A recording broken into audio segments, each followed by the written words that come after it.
Shutiaci.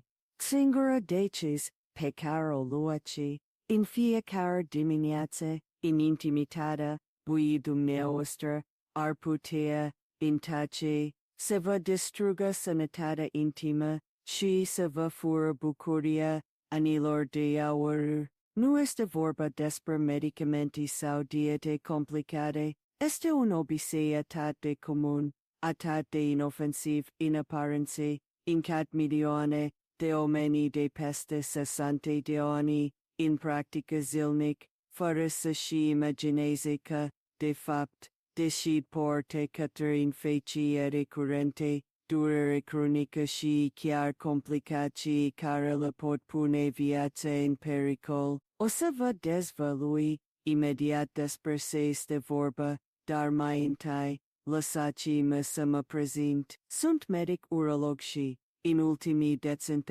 dani, am stat de vorba cumi de pacienci, exact cadum neoester, am ascultat povesti, pecare nulle auspus nimanui, temeri pecare la credo unice sci dureri pecare la opurtat in tacea, crescent ca fac parte din presilum paterniri, dar astagi, sunt aici pentru a vă spune că nu trebuie să fie acea, astagi, vom porni împreună intercalatorii, nu doar o discuție medicală ci o conversație la suflet, voi împărtăși cu dumneavoastră secrete pe care ni de experiență mi l-au dezvăluit, greșie pe care le-am văzut repetate nesfârșit și, cel mai important, soluții simple, la îndemână oricui pentru a vă proteja sănătatea și a vă redobândi confortul și demnitatea, vom vorbi despre lucruri intime,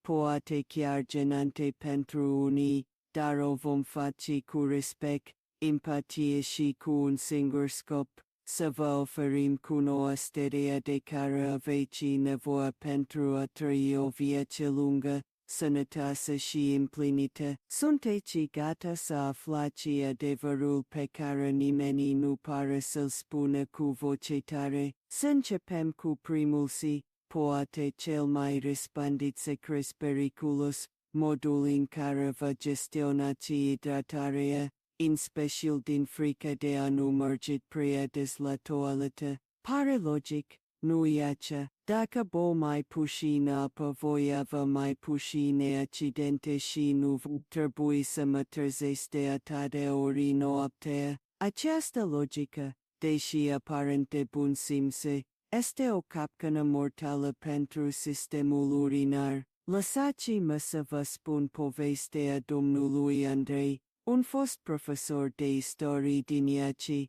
în vârstă de 73 ani, un om sclipitor, cu o minte ascușită și o păturimăsă de cacivani, viața lui socială se redusese drastic, era timă să mai meargă la teatru, să viziteze muzei sau chiar să facă o plimbare mai lungă în parc. Motivul, o timă constantă și umiditoare de incontinență urinară, aceea recurs la soluția lui a început să bea din ce mai puțină apă, un pahar dimineața, poate o jumătate de condrse, și aproape nimic seară, controleze situația, îmi spunea în mandru în cabinet, nu să controlul lui era, de fapt o iluzie care costă. În câteva luni, a început să simte o arsură la urinare, apoi o durere surdă în spate. Urina a devenit tulbură și cu un miros puternic.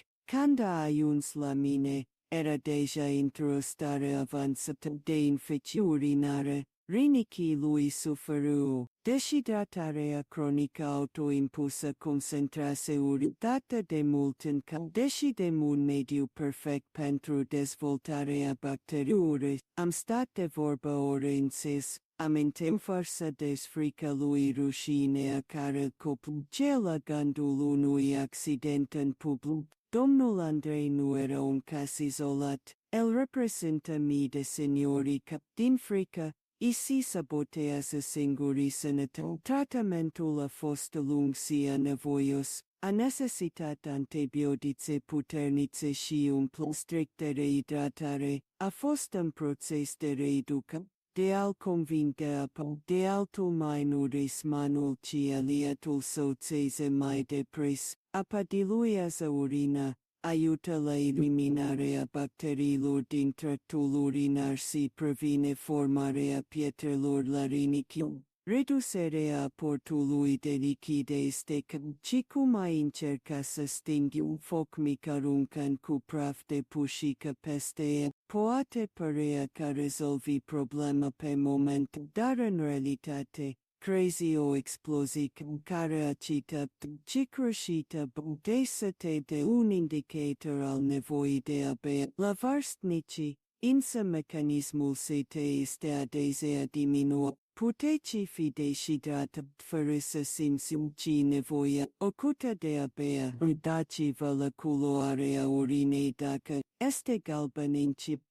Este un semnal clar de alarmă. Corpul dumneavoastră strigă după ajutor. Domnul Andrei are captă sănătate. Acum poartă mereu cu el o sticlă cu apă și ciclul sănătate nemunințe monede și și consultarea unui specialist pentru a găsi soluții reale și sigure. Povestea lui este un avertiment. Dacă vă regați ceea ce par și ci ca motor mai de înțepeți de a supezi suficientă. Scrieți-mi în comentarii dacă sunteți cică alături de mine ați înțeles acest prime. Dacă această deshidratării vi s-a părut surprinzătoare, acitete se auziți,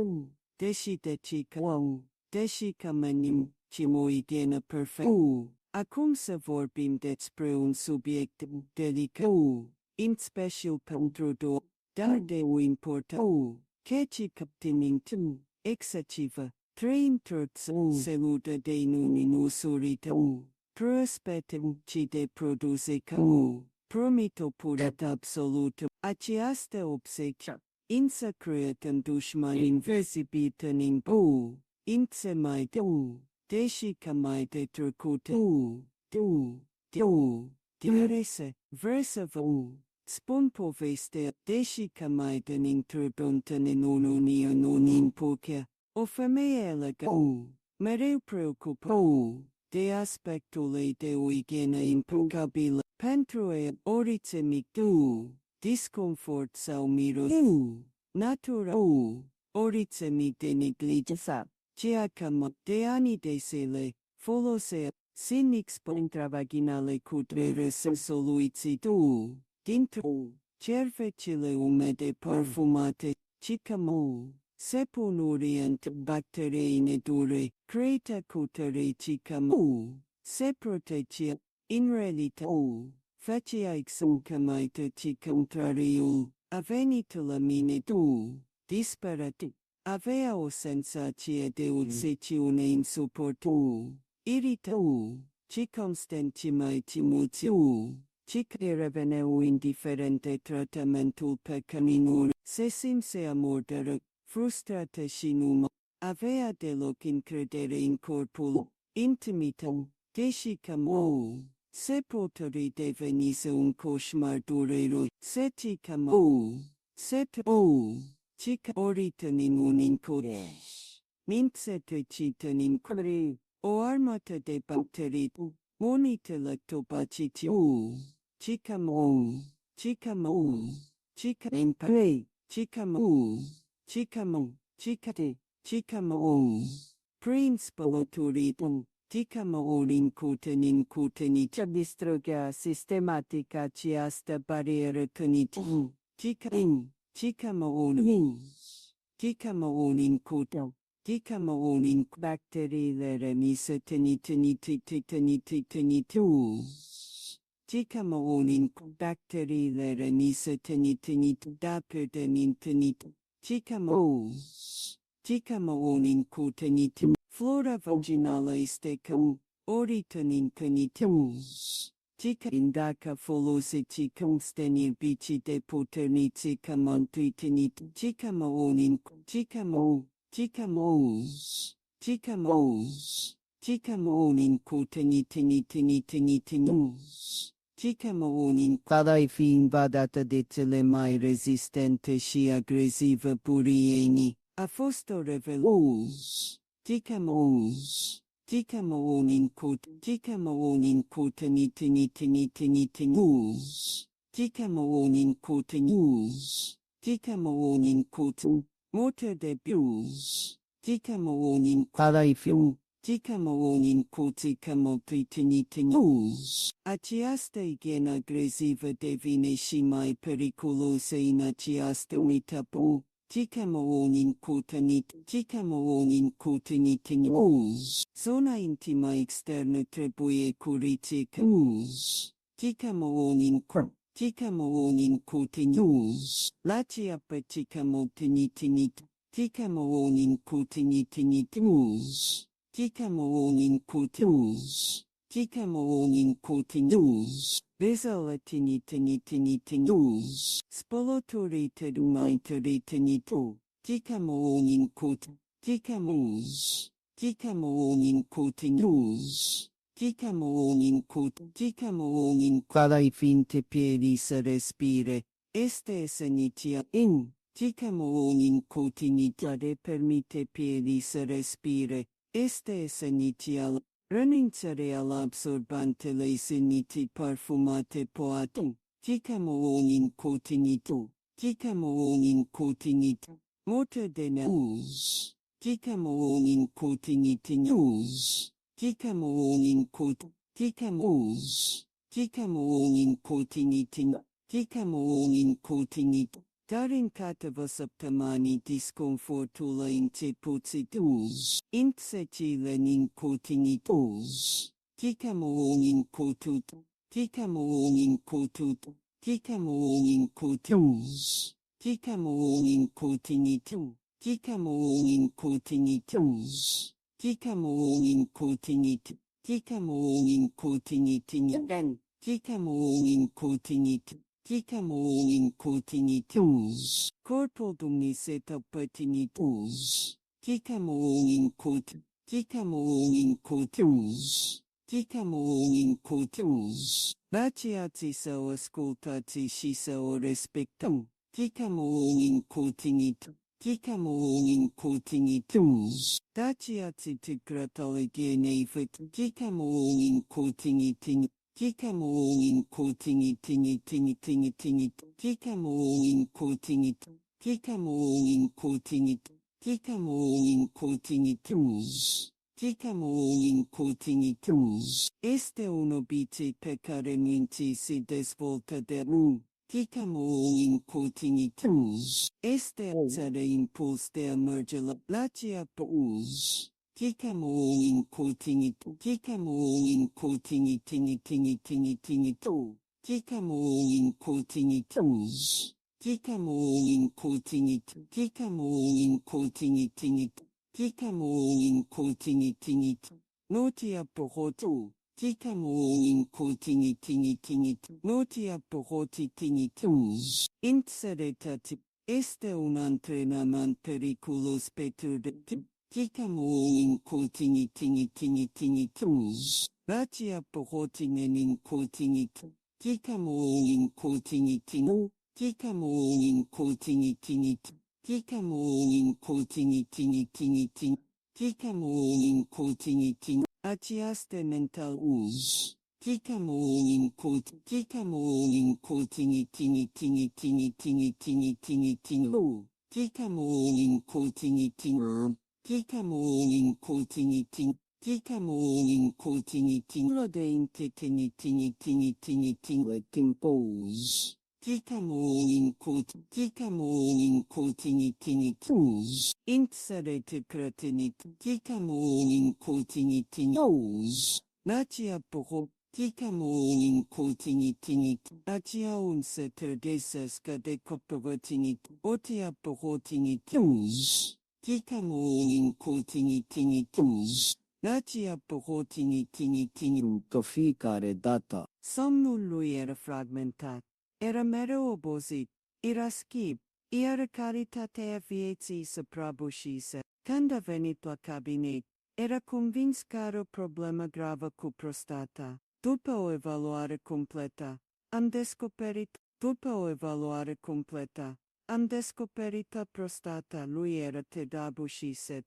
Adevărata problemă era în altă parte în creierul său și sinisătăsa prostantrenata. Gândiți-vă la vesica urinară ca la un balon elastic. Ea se umple treptat, iar pereții se întind. Când ajunge la o anumită capacitate, senzorii din peretele vesicii trimit un semnal către creierul să impulse găsim o toaletă. Creierul procesează acest semnal și vă oferă controlul de a mana mersul la baie până când acest potrivit se-a făcut domnul Vasila Onilaran. Învacia pohotii să trimită semnalul de plin, dar volume din sentina mai mici, golind constant înainte de a fi cu adevărat plină, i-a redus In cultini pose.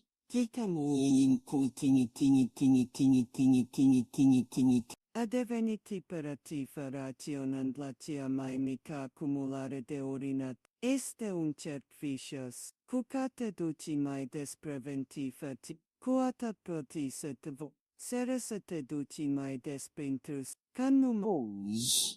In cultini pose. este două fete duaci se te detenute romană delicit. Fenomenul se numește necturină voia de a urina des noaptea și este o cauză majoră de insomnie. Sărăturii din cauza mersului la In cultini pose. In cultini presia la varstnici. soluția tu proces de reducă, de a vesici, a sunati, In cultini pose. derotată te provocă, derotată de o ficare, dan dispută un giornal micisionate de norel, derotată e apoi am stabilit un program, când atinge, In cultini tini. In cultini tini. Padesatini se te spian tini. treptat am crescut intervalul, asunsă de două fite, In cultini cumstini. nu a fost ușor, dar în câteva luni domnul Vasila, dar atât In cultini tini. In cultini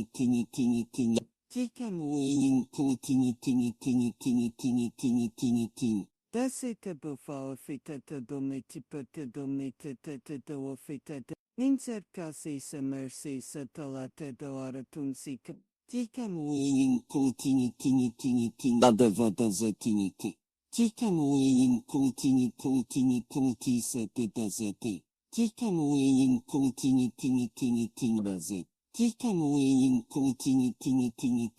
In cultini tini. Este un dar cu un impact uriaș asupra calității distribuției aceste de cuiva, dar credeți că, dar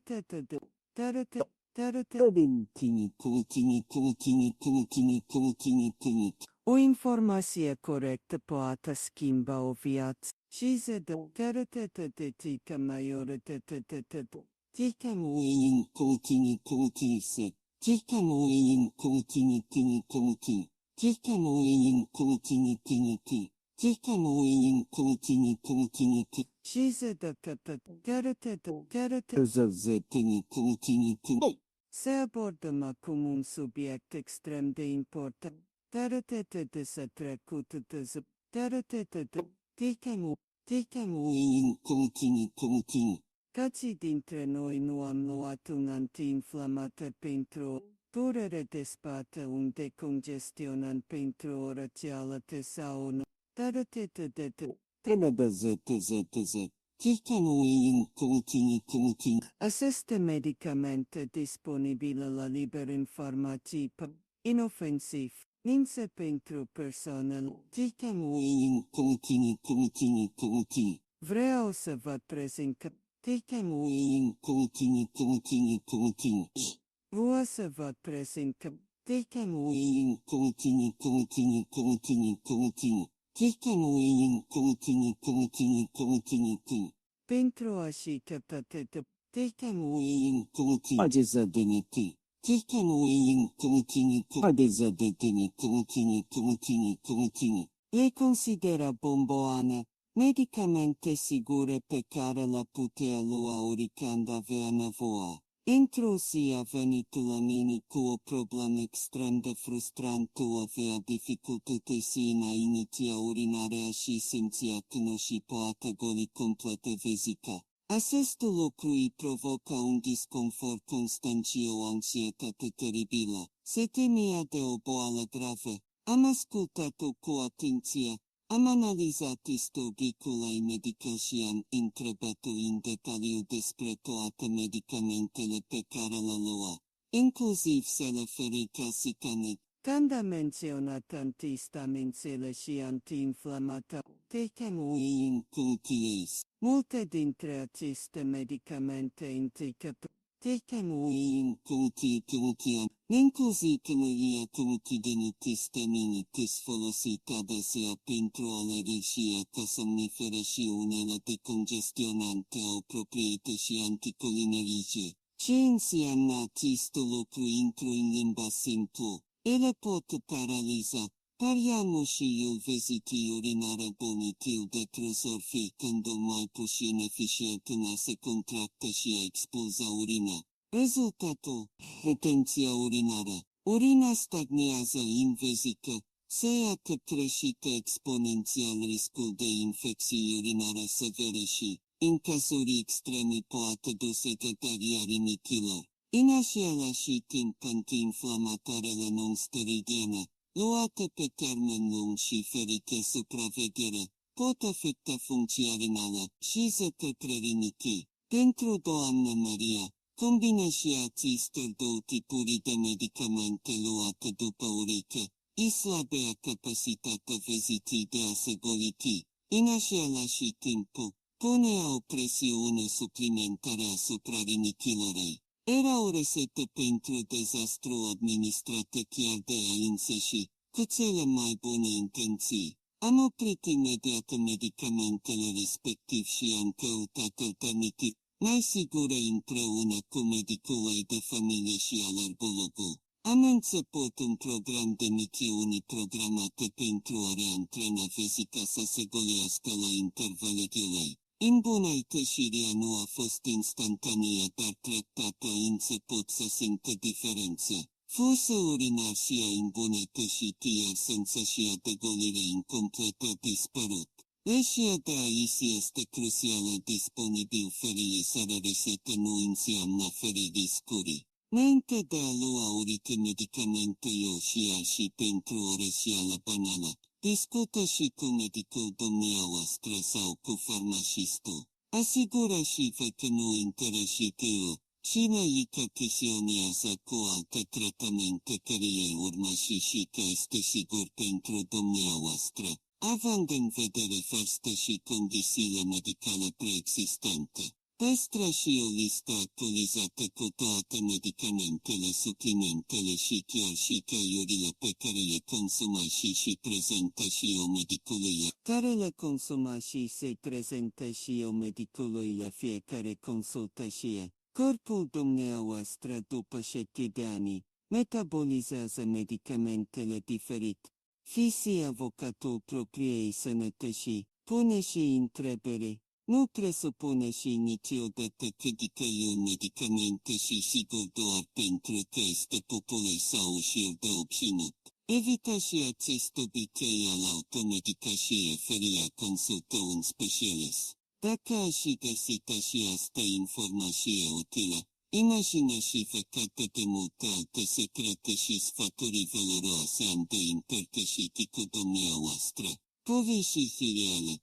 Explica și clară și soluții practice pentru a naviga cu încredere prin provocările legate de sănătate care apar odată cu înaintarea inversă. Dacă doriți să fiți primii care află aceste informații, să faceți parte dintr-o comunitate de oameni care se sprijină reciproci să aveți și acces direct la sfaturi de la un specialist. Vă invit să faceți un gest simplu dar puternic. Apăsați acum butonul de abonare și activați clopoțelul. Făcând acest lucru, nu doar că veți primi o notificare de fiecare dată când postez un material nou, dar îmi transmite și mie un mesaj că acest conținut este important pentru dumneavoastră. Că doriți să învățați și mai tăși că sunteți o tăreță prelua și controlul asupra tășitei sănătății dumneavoastră.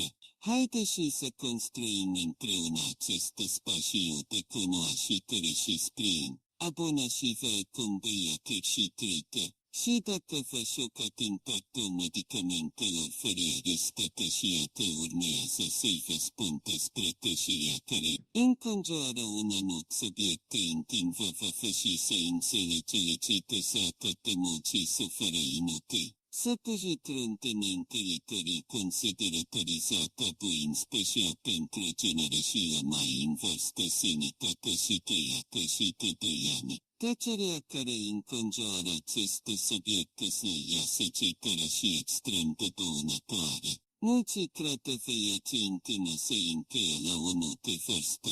Că doriți dispare și că uriți probleme apășite să se întâlnită fine. Această mentalitate este nu doar greșită, ci și periculoasă. Vreau să vă spun povestea domnului Ion și a doamnei Ana.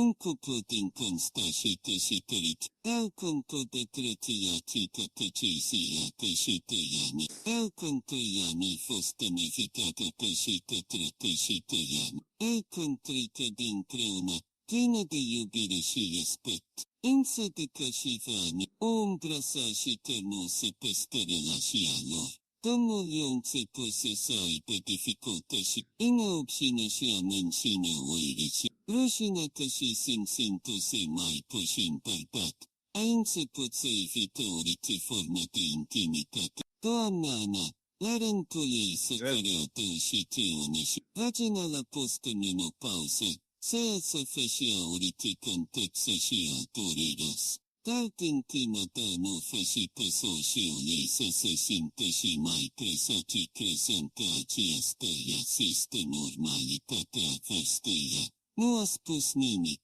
S-au închis amândoi într-o tășire dureroasă. Dormă în aceeași cameră, dar la kilometri distanții emoțional. Domnul Ion a devenit retras apatic. Doamna Ana se simțea respinsă și nedorită. Dragostea lor prorătăită o problemisită tratabilă, dar învăluită în rușine și lipsă de comunicare. Într-o zi, doamna Ana, Aina nătăită menit într-o infecție urinară. În timpul discuției, cu lacrimi în ochii mi-a mărturisit adevărată-i suferise. A încuriat-o să vină la următoarea consultărie împreună cu soțiul ei. A fost una dintre cele mai emoționante întâlniri din cariera mea. Stăteau în fața mea doi oameni care se iubeau în urmă tăia, dar care uitaseră cum să vorbească despre vulnerabilitățile lor. Să-i doi făceau o greșeală comunică și problemele de sănătate și tăsia.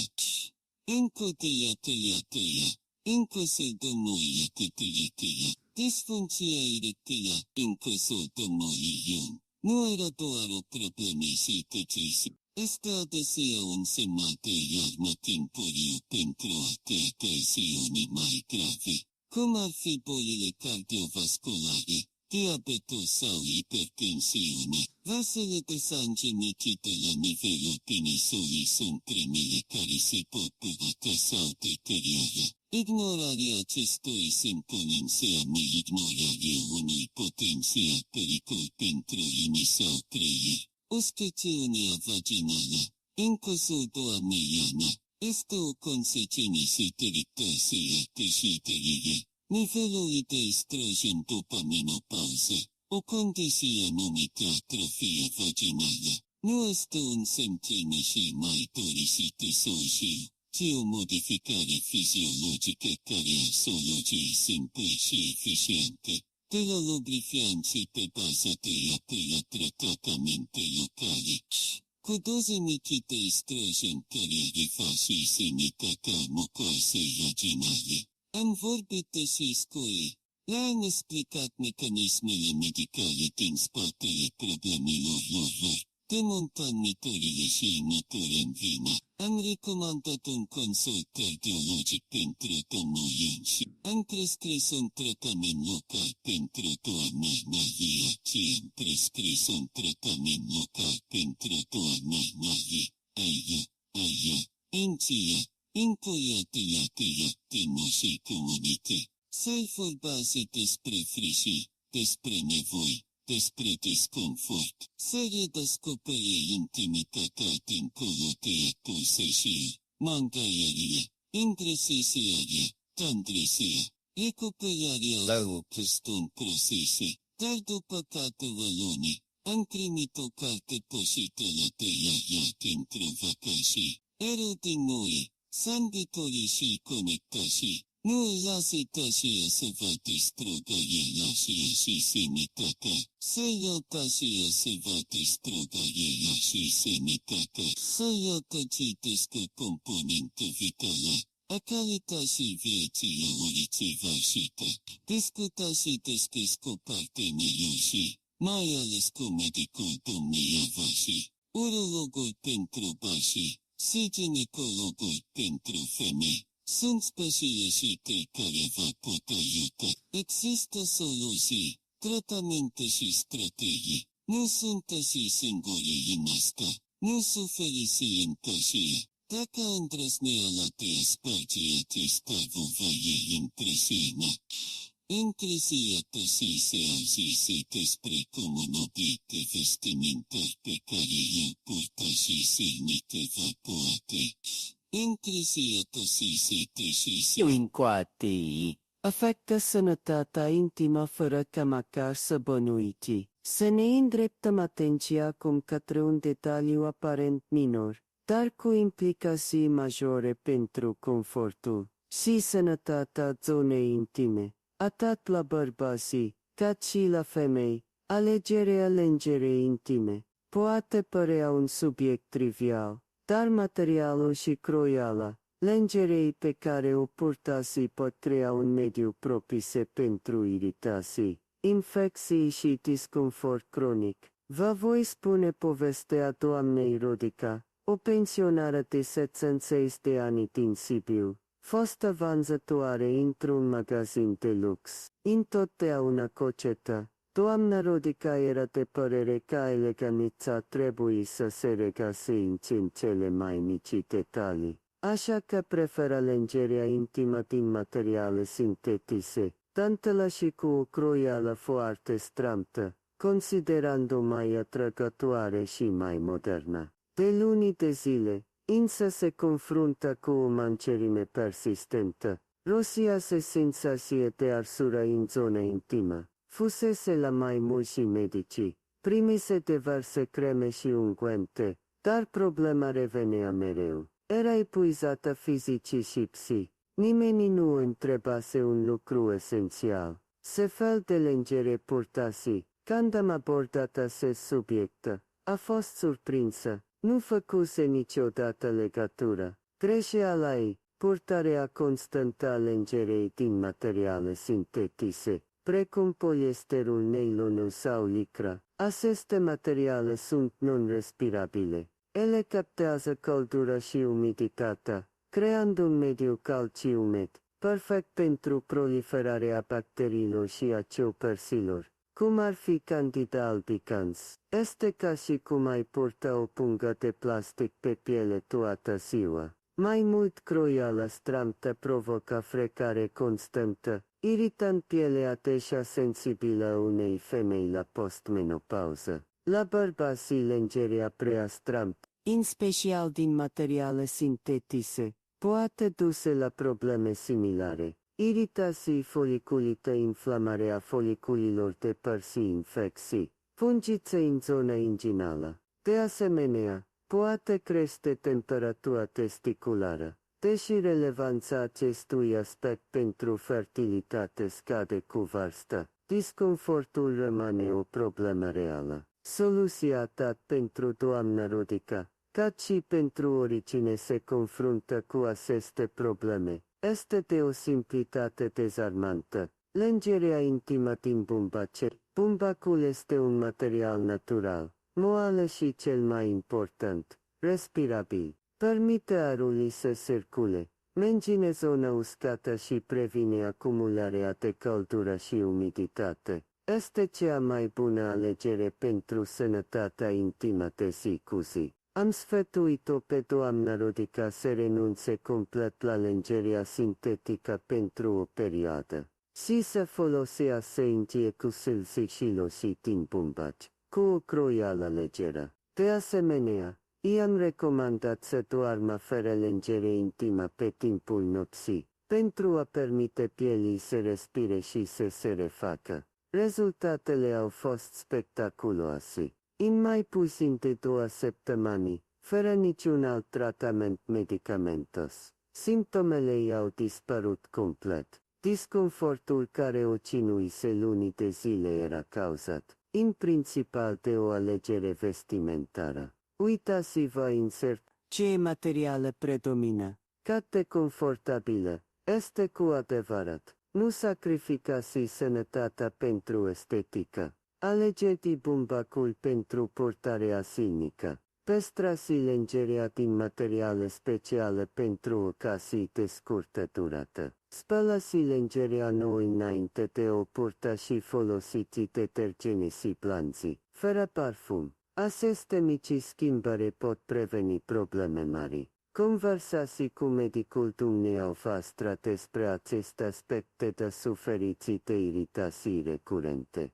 Uneori, soluția este mai simplă decât ne imaginăm. Iar dacă acest sfat despre un obiect atât de personal vi s-a părut revelator, fiți pregătiți să aflați cum poziția pe care o adoptați pe vasul de toaletă vă poate sabota o sănătatea pelvină. Am ajuns la finalul discuției noastre de astăzi. Am sălătorit împreună prin povesti de viață, am demontat mituri și am descoperit secrete ascunse în cele mai banale obiceiuri. Am văzut cum tima de alpa poate duce la infecții grave, cum igiena excesivă distruge barierele naturale de protecție. Cum antrenăm greșit vezica să ne controleze viața, cum medicamentele sigure ascund pericole, cum tăcerea ucide intimitatea și poate masca boli grave,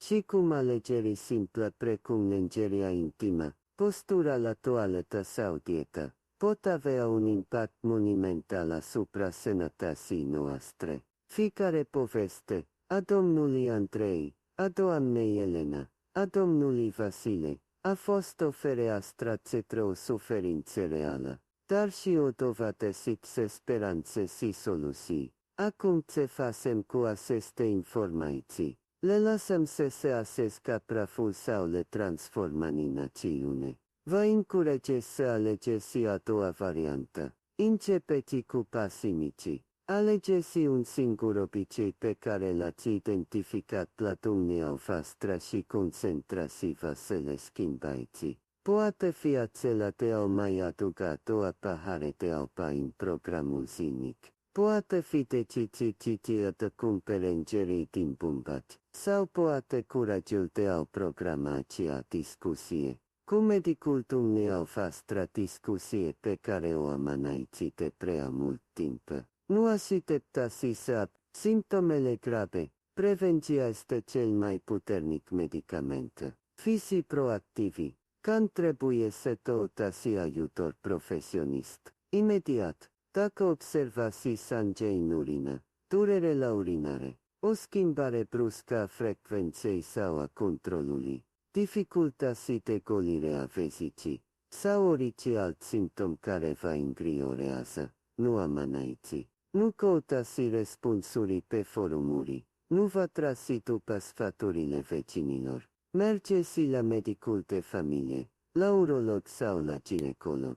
O evaluare corectă și un diagnostic timpuriu pot face diferența dintre o problemă minoră și o complicație majoră. Adaptarea rutinei nu trebuie să fie drastică. Introduceți schimbările treptat. Puneți o sticlă cu apă pe noptieră. Pentru a vă înti să beți dimineața. Cumpărați un mic taburet pentru baie. Citiți etichetele produselor de igienă. Vorbiți deschis cu partenerul. Acestea sunt gesturi de iubire și respect față de propriul corp. Corpul care v-a purtat o viață. Întreagă și care merită și a mai bună îngrijire în anii de aur. Nu sunteți singuri în această călătorie. Există medici, terapeuți, grupuri de sprijin.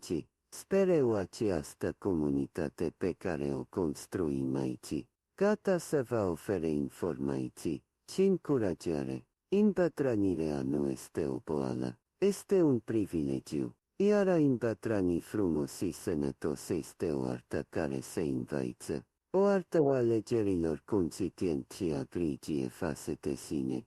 Vă mulțumesc pentru timpul și încrederea acordate. Sper ca vorbele mele să fie adus lumină, alinare și, mai ales motivația de a acționa. Aveți grijă de dumneavoastră. Meritați.